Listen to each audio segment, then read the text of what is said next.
Welcome to the Cheater's Diary, where we share raw, real-life stories packed with emotion and unforgettable twists. If you love this video, give it a thumbs up and hit that subscribe button to join us in spreading meaningful stories. Let's dive into today's journey.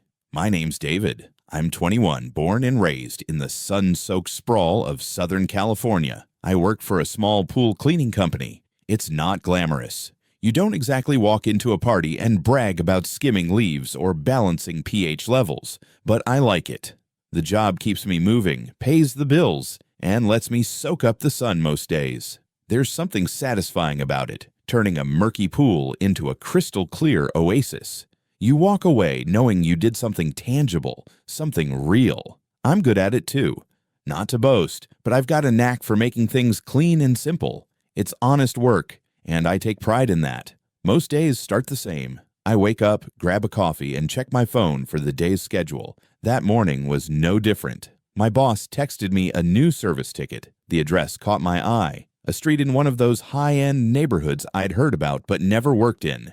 You know the type. Massive homes, perfect lawns, driveways with cars shinier than my entire life. The kind of place where people don't just live. They make a statement. The note was straightforward. Client wants debris removed, chemicals adjusted, basic system check. Should be quick. Simple enough. I tossed my gear into the truck, punched the address into my GPS, and hit the road. My playlist blared through the speakers, same as always, keeping me company as I navigated the familiar freeways. But as I turned onto the street, I felt a shift. The houses weren't just big. They were intimidating. Towering gates, manicured hedges, and windows that probably cost more than my rent. I couldn't help but wonder what it's like to live in a place like that. My apartment's a shoebox with a leaky faucet and a view of a parking lot. This was another world. I pulled into the long, winding driveway of the client's house. A Spanish-style mansion with smooth white stucco walls and black iron gates that looked like they belonged in a movie. A brand new Range Rover gleamed in the sunlight, parked like it was posing for a magazine. I killed the engine, grabbed my clipboard, and took a deep breath.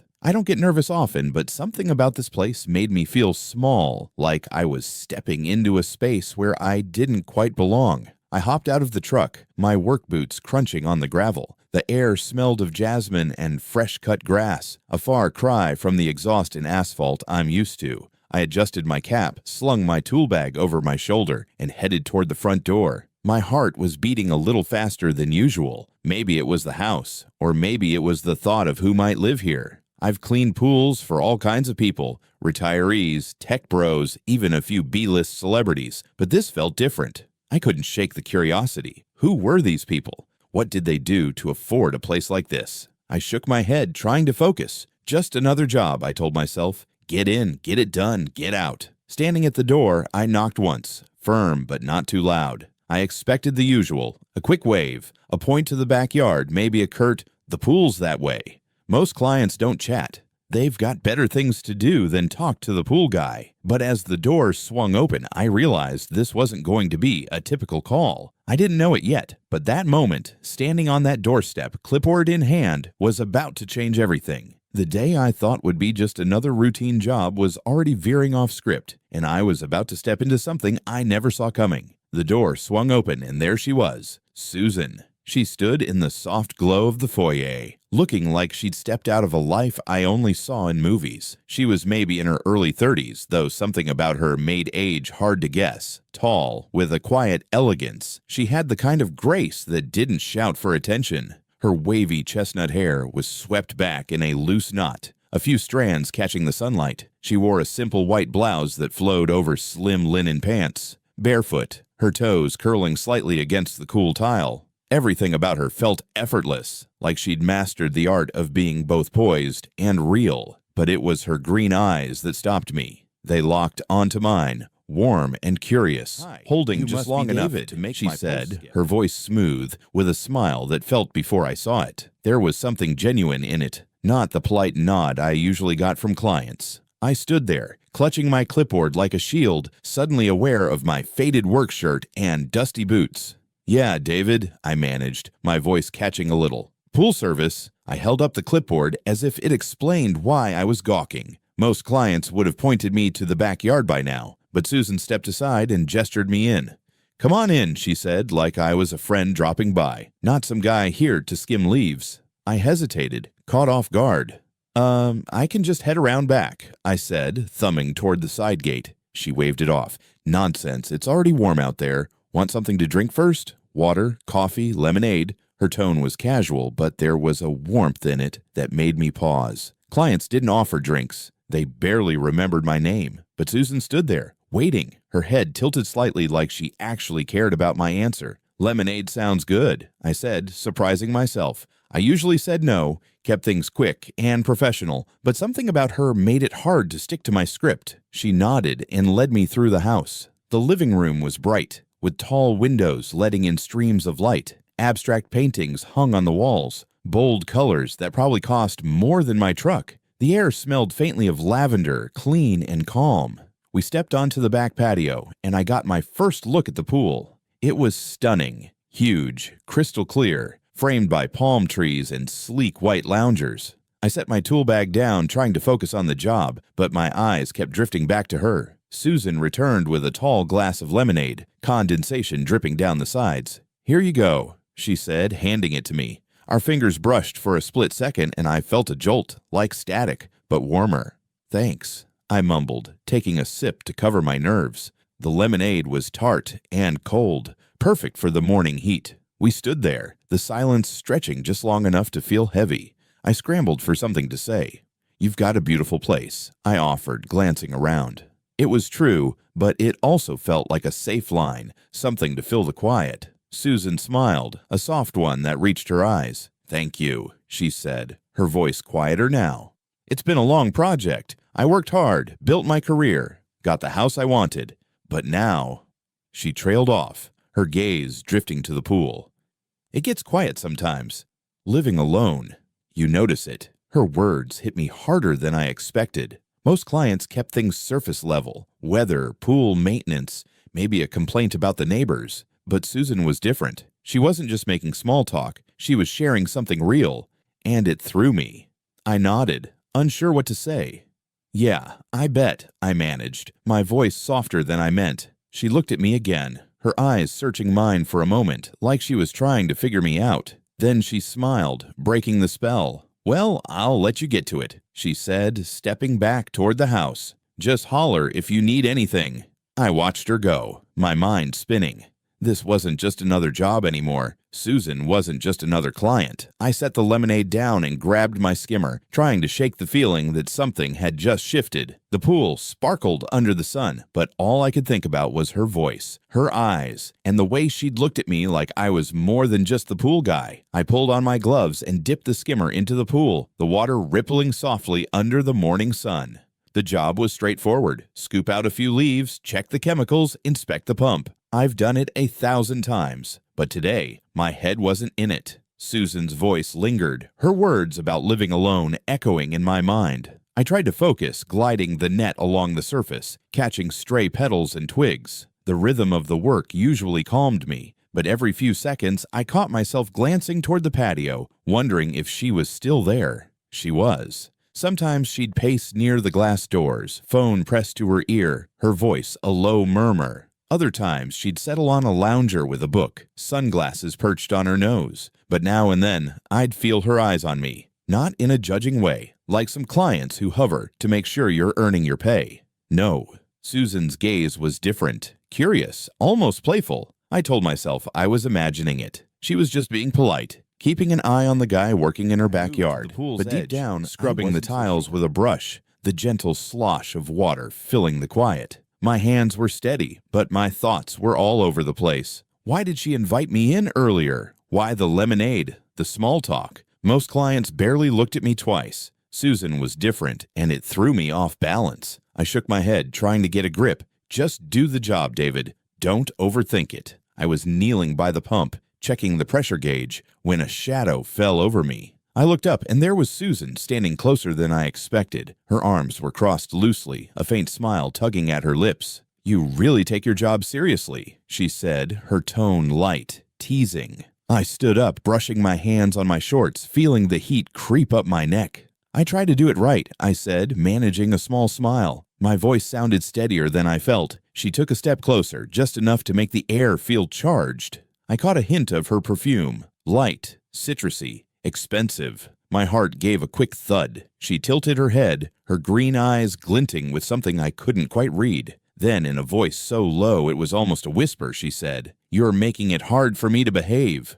The words hung there, soft but electric. For a second, I froze. My brain scrambled trying to process what I'd just heard. Did she really say that? Was she joking? Flirting? Testing me? Her lips curved into a slight smirk, like she knew exactly how much she'd rattled me. Those eyes stayed locked on mine, daring me to react. I let out a nervous laugh, rubbing the back of my neck. I'll just finish checking the system," I said, my voice tripping over itself. It was a weak dodge, but it was all I had. Susan's smile widened, a soft chuckle escaping her.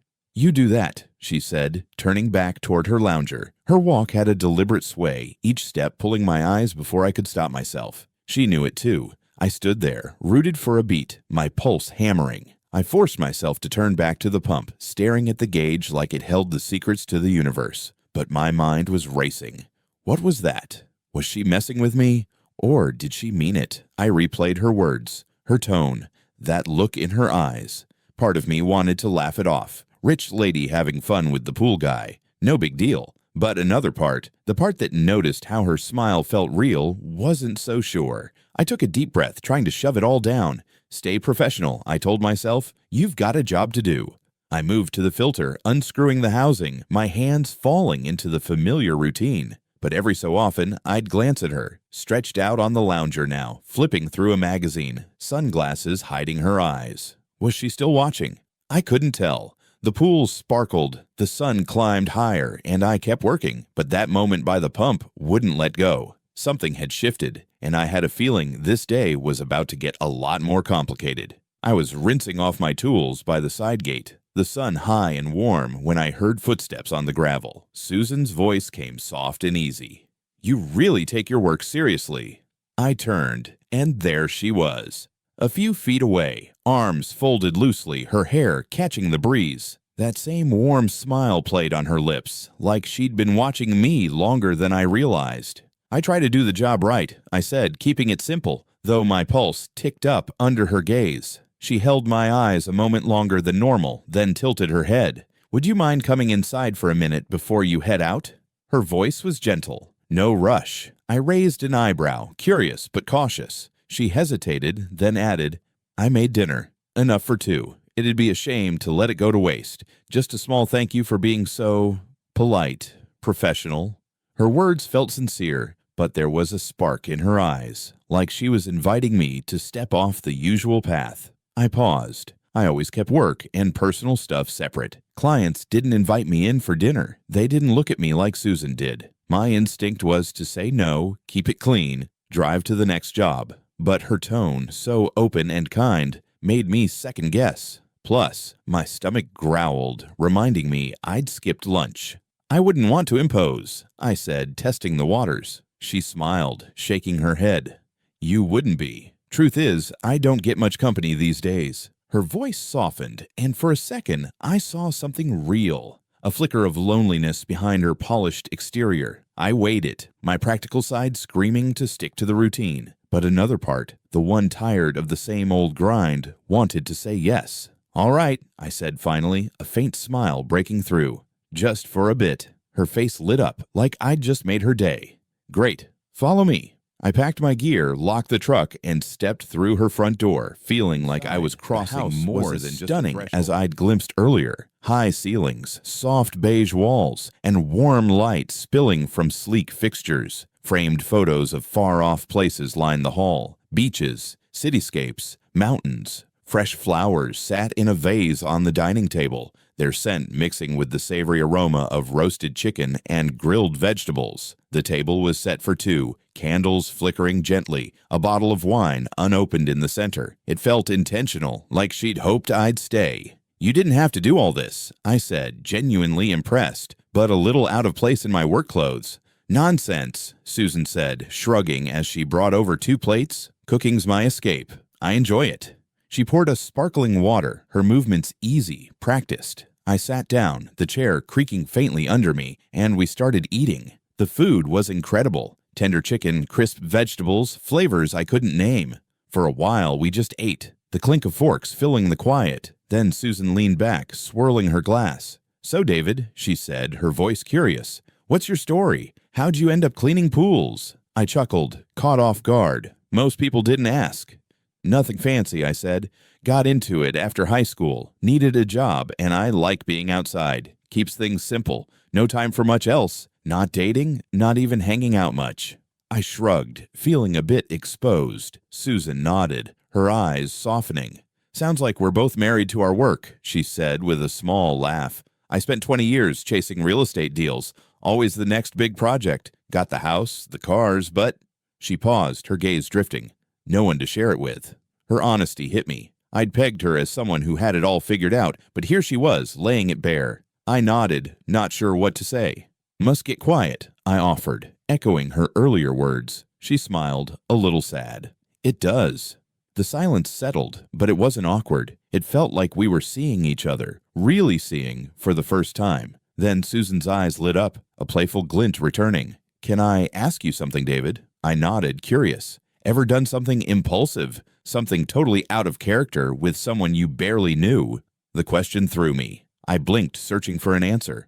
"Honestly, I'm not that guy. Always got bills, work, stuff to handle." Her face softened. "That's a shame. Life's short, you know." She stood, walking to the window, staring at the fading light. "I don't do wild things either," she said, turning back. "But maybe tonight's a chance to change that." I looked at her, confused but intrigued. "What do you mean?" She leaned against the table, her smile warm but daring. "I'm not saying anything crazy. Just, let's break the routine. Grab a drink, walk by the beach, blast some music with the windows down. Two people who could use a night off. No pressure, no agenda." My practical side kicked in again. Work tomorrow, early start. But her words, her look stirred something. I was tired of safe, tired of predictable. I leaned forward, elbows on the table. "All right," I said, a grin tugging at my lips. "Yes." Her eyes sparkled. "Really?" I nodded. "Yeah, you're right. I don't do this. Maybe I should." She clapped her hands, excited. "Perfect. Go home, change, come back in an hour. We'll take my car." I stood, my head spinning. "Deal," I said, heading for the door. She called after me. "Don't stand me up, David." I laughed, waving over my shoulder. As I climbed into my truck, the day's events replayed. Her smile, her words, that invitation. This wasn't just dinner anymore. It was the start of something I couldn't predict. And for once, I was ready to find out where it led. An hour later, I was back, pulling into Susan's driveway as the sun dipped low, painting the sky in warm oranges. I'd swapped my work clothes for jeans, a clean black t-shirt, and my best sneakers. A quick splash of cologne, a glance in the mirror, and I was out the door, my heart racing like I was a kid on a first date. I wasn't sure what this was, but I felt alive, like I'd shaken off the dust of my routine. Susan's silver convertible gleamed in the fading light, top down, ready for the night. I barely reached the door before it swung open. There she was, in fitted jeans, a breezy blouse, and sandals, her hair loose, catching the last rays of sun. She looked effortless, radiant, her smile pulling me in. "You came," she said, her voice warm, teasing. I grinned, feeling bolder than I had all day. She laughed, grabbing a small leather purse. "Come on, let's get out of here." We slid into her car, the leather cool against my skin. Susan started the engine, and we rolled down the winding coastal road, the breeze soft and free. The radio hummed low, a mix of old rock and pop, just enough to ease the quiet. Neither of us spoke much at first, but it wasn't awkward. The ocean shimmered to our left, gold and pink streaking the water as the sun sank. I stole a glance at her, hair whipping in the wind, one hand loose on the wheel. She looked so at ease, like the world couldn't touch her. "I don't do this often," she said finally, her eyes on the road. "Me neither," I admitted, leaning back in the seat. She glanced over, a small smile tugging at her lips. "That's why I wanted to. Sometimes you need to remember life's more than schedules and to-do lists."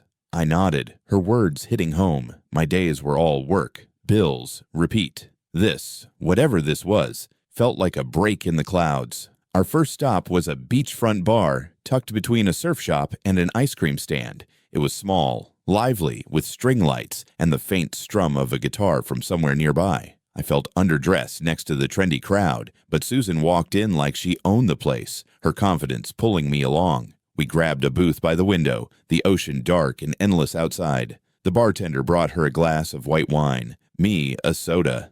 "No beer," she teased, raising an eyebrow. "Early day tomorrow," I said, shrugging. She laughed, a sound that loosened something in my chest. "Responsible. I like that." Conversation flowed like we'd known each other for years. She told me about growing up in California, the pressure to always be on, the awkward first job she had as a waitress where she spilled soup on a customer. "I was mortified," she said, laughing so hard she nearly knocked over her glass. I shared my own stories, high school pranks, the time I tried to surf and ended up eating sand. We swapped frustrations about LA traffic, laughed over the absurdity of avocado toast obsession. Somewhere along the way, I forgot how different our worlds were. She wasn't the polished real estate mogul, and I wasn't just the pool guy. We were just two people trading stories, stealing glances. We left the bar as the night air turned cool, carrying the salty tang of the sea. The street buzzed with laughter and music, waves crashing in the distance. "Tired?" Susan asked, unlocking the car. "Not really," I said, the night's energy still humming in me. "Good," she grinned. One more stop. We drove along the coast, the highway curving through the dark, headlights slicing the road. About 15 minutes later, she pulled into a quiet overlook. The moonlight danced on the water below, endless and shimmering. A wooden bench sat near the edge, and we walked over, settling in side by side. The waves rolled in, steady and soothing. For a while, we didn't speak, just watched the ocean breathe. Then Susan turned to me, her voice soft. "You know why I asked you out tonight?" I looked at her, curious. "Because I haven't laughed like this in forever," she said, her eyes holding mine. "I spend so much time keeping people at arm's length, but tonight, it's been easy." Her words sank in, raw and real. I nodded, my throat tight. "I'm having a good time too," I said, meaning it. "Didn't expect this, but I'm glad I'm here." She leaned back, tugging her jacket closer against the breeze. "I needed this," she said quietly, "to feel alive again. So, thank you." I looked at her, the moonlight softening her face, and felt something shift inside me. This wasn't just a night out. It was a moment, one I'd carry for a long time. We sat there, the ocean whispering, the stars bright above, two people who'd found something unexpected in each other's driveway, the city lights twinkling in the distance as the night settled into a quiet hum. The convertible's engine cut off, and the silence felt full, like neither of us wanted to break it. Susan turned to me, her eyes soft but bright.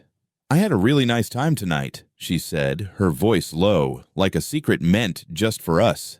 "Me too," I replied, my chest warm with the truth of it. She hesitated, then tilted her head, a small smile playing on her lips. "Want to come in for a bit?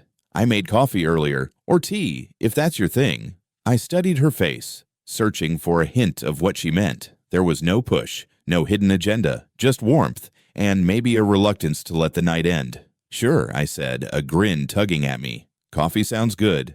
We stepped out, the porch light casting a soft glow as we walked inside. The house was quiet, dim lights painting the walls in warm hues. The faint scent of coffee lingered, mixing with the cool night air. Susan motioned to the kitchen island. "Take a seat," she said, pulling 2 mugs from a cabinet. "Black or with the works?" "Black's perfect," I said, settling onto a stool. She slid a steaming mug across, her fingers brushing mine for a split second, enough to send a spark through me. She leaned on the counter, cradling her own mug, her eyes catching mine over the rim. "I'm really glad you came tonight, David," she said, her voice quieter now. "You're different. You listen. You're not glued to your phone, pretending to care. You're just here." I chuckled, rubbing the back of my neck. "Guess I don't get many chances to just talk either. Work keeps me moving." She nodded, her gaze steady. "I get that. More than you think." We sipped our coffee, the conversation drifting to lighter things. LA's chaos, the best taco trucks, our shared confusion over avocado toast hype. It was easy, like we'd been friends forever, not strangers who'd met hours ago. The clock ticked past midnight, and I stretched, feeling the day catch up. "I should probably head out," I said, standing. Early start tomorrow. Susan paused, then smiled, a playful glint in her eyes. I was kind of hoping you'd stay a bit longer. I froze, my heart skipping. What do you mean? She laughed, catching my wide-eyed look. Relax, not like that. She walked to the glass doors leading to the backyard and slid them open, letting in a cool breeze. I was thinking something a little wild, something I haven't done in years. I raised an eyebrow, curious. Like what? She turned, her silhouette framed by the moonlight. Come on, she said, beckoning me outside. We stepped into the backyard, the pool shimmering like liquid glass under the stars. Susan kicked off her sandals, dipping her toes into the water at the edge.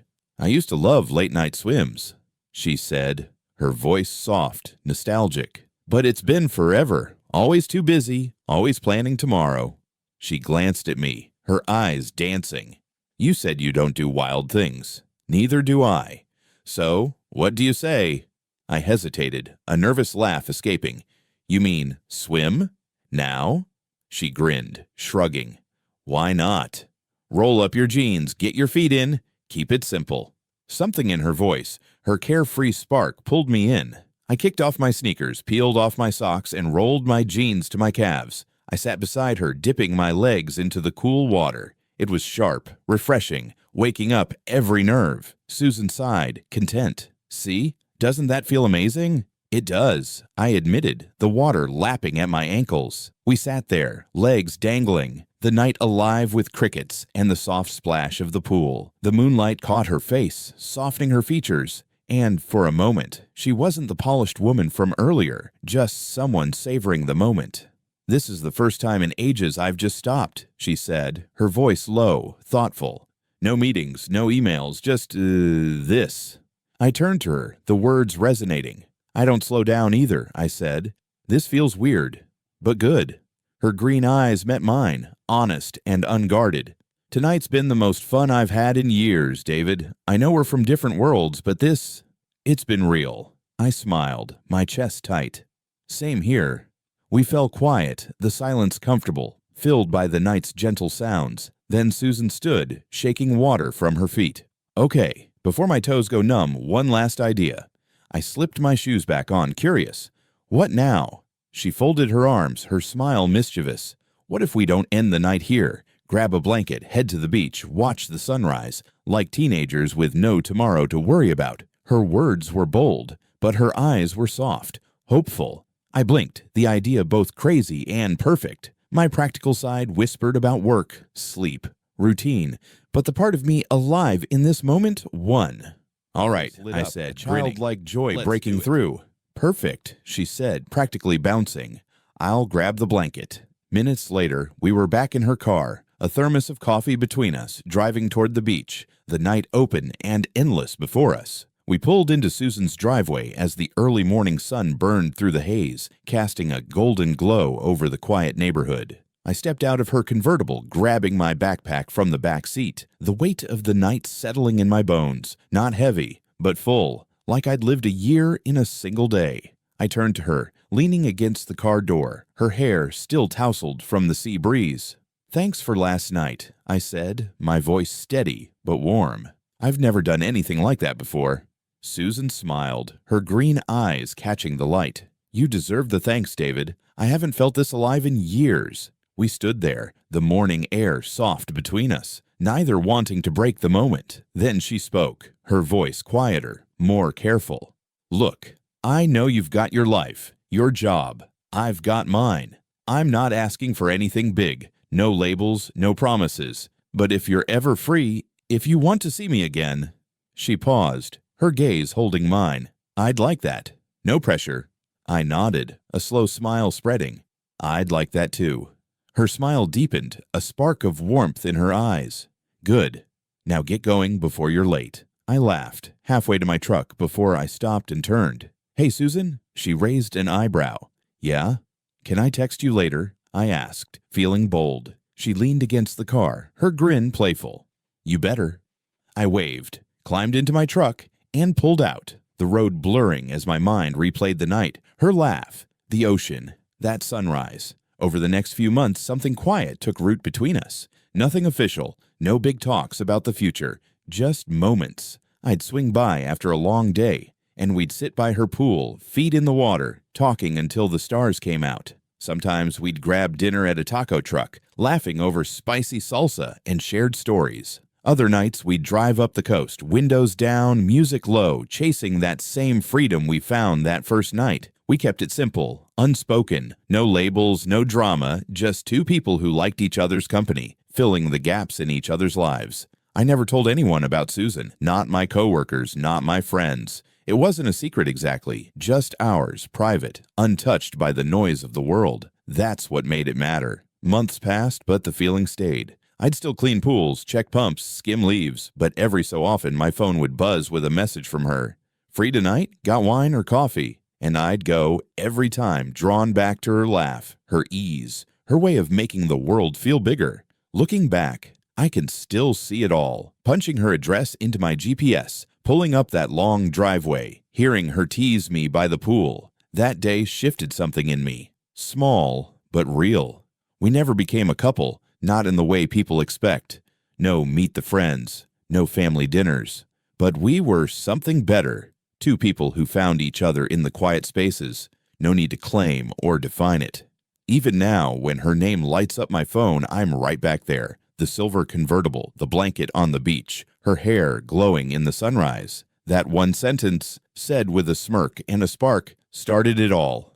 You're making it hard for me to behave. This is my story, but it's more than just mine. It's a reminder. Life's too short to stay stuck in the same old routine. Sometimes you've got to say yes to the unexpected, to the night drives, the sunrise chases, the people who see you for real.